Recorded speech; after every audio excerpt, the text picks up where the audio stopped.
In the 3 years before I took office, more than 150,000 unaccompanied alien minors arrived at the border. So this is Brentwood, a Long Island town now living in fear. Parents and others in this Brentwood neighborhood say was scary to Nearly watch. 4,000 5 alleged MS-13 gang members went before a judge today, all 5 charged with attempted kidnapping. With the fear that folks in the Suffolk County hamlet of Brentwood are living with all the time now. who are now indicted. Has long been plagued by gang activity. You know about that?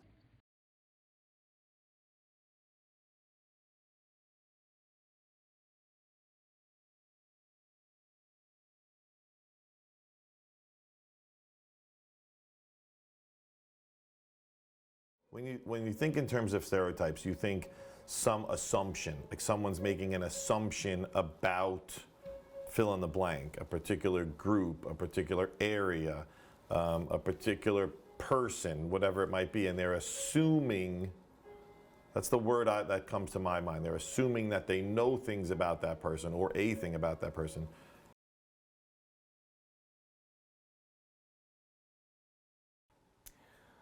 When we make stereotypes about people, we try to fit them into boxes. And in that way, we take away a lot of their individuality.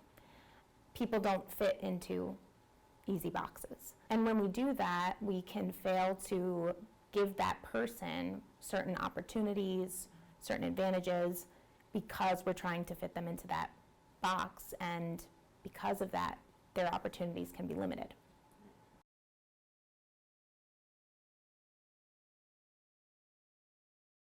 Brentwood residents bust themselves to Riverhead today to condemn offensive remarks made by a now former school board member. Critics have said her comments reinforced harmful stereotypes. It still was hurtful. Hurtful to a community that for years and years and years have been fighting the stigma. And when you said, where were you from? And you said Brentwood, oh, you're from there. And we've been fighting a long time. When most people who don't live in Brentwood think of Brentwood, they're just, oh, it's a gang, it's MS-13, this and that. People just keep using that as an excuse that, oh yeah, Brentwood is gang affiliated and associated because of that. And because of that, I have other friends in other towns and the hamlets, they wouldn't come because of that. Like, their whole idea was based on that one incident.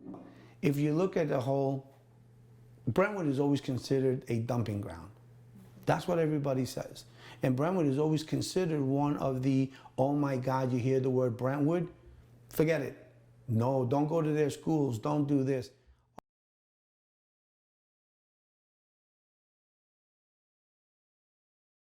Prosecutors say they dumped hundreds of tractor-trailer loads of filthy demolition debris, then trying to pass it off as a donation. Fill that was chock full of hazardous substances used to level land for housing for Gulf War veterans and refurbish soccer fields at Roberto Clemente Park in Brentwood. En la tierra donde vivimos está contaminada.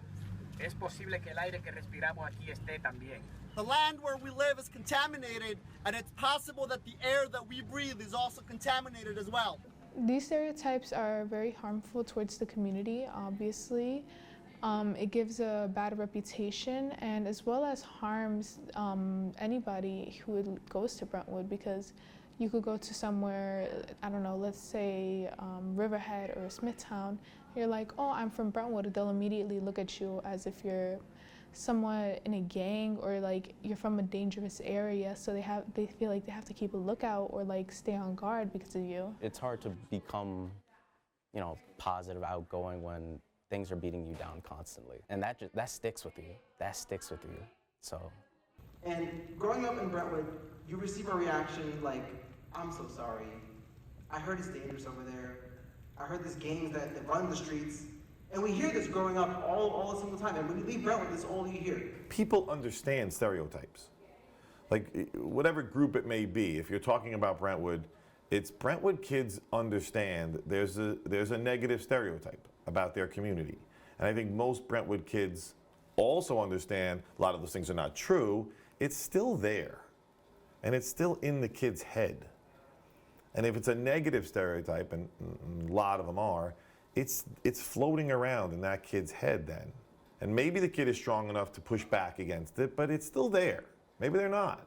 And maybe it sort of infiltrates a lot of their other thought processes. And it can be negative then that way. And it also harms the person, I think, or group who's doing the stereotype. On their end, it's you're sort of taking an easy way out. You're assuming that you know about people when you don't really know about people. And rather than, I think, make the effort to do that, you just assume that you know them. And so you don't have to then pursue any kind of like further knowledge. There's a lot of danger in surrounding yourself with like-minded opinions. When people exist in echo chambers of like-minded individuals that are agreeing with the same things and saying the same things, they're not challenged. And people have to work very hard to find spaces where they're going to hear different opinions, where they're going to interact with different people. Beyond that, I think stereotypes are developed in the media, and I think stereotypes are developed in the literature and in the things that we're taught in school.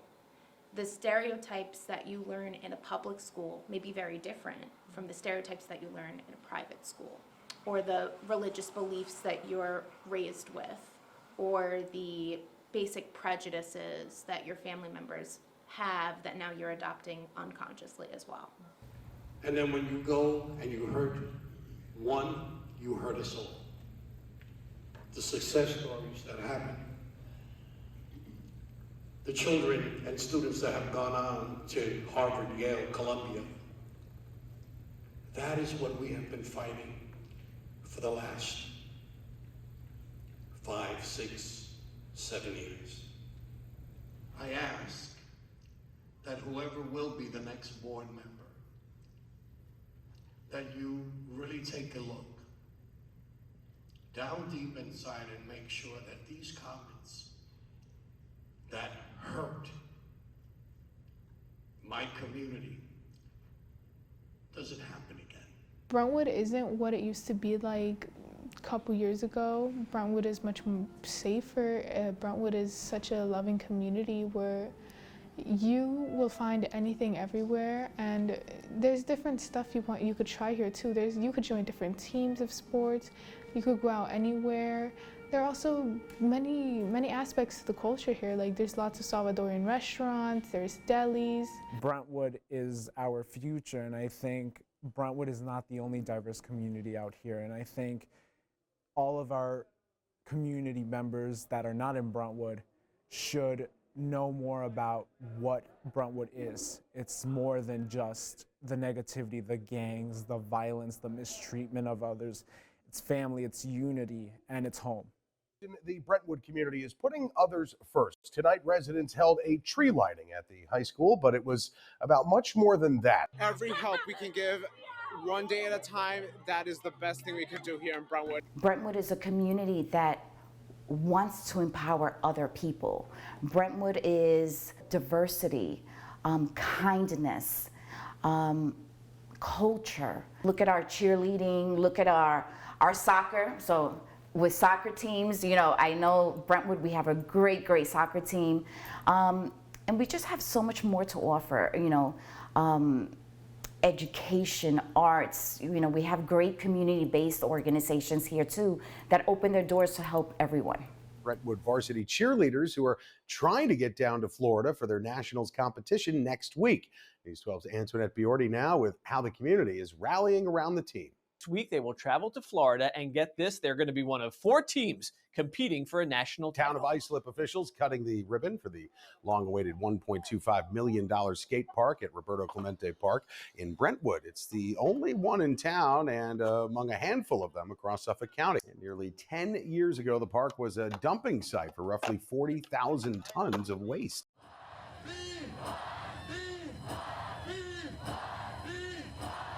There's so much more to Brentwood instead of anything harmful such as gangs or gang members chopping off people's heads. It's like It's like there's much more aspects to the negative, and I feel like the light in Brentwood shines brighter than a lot of other people.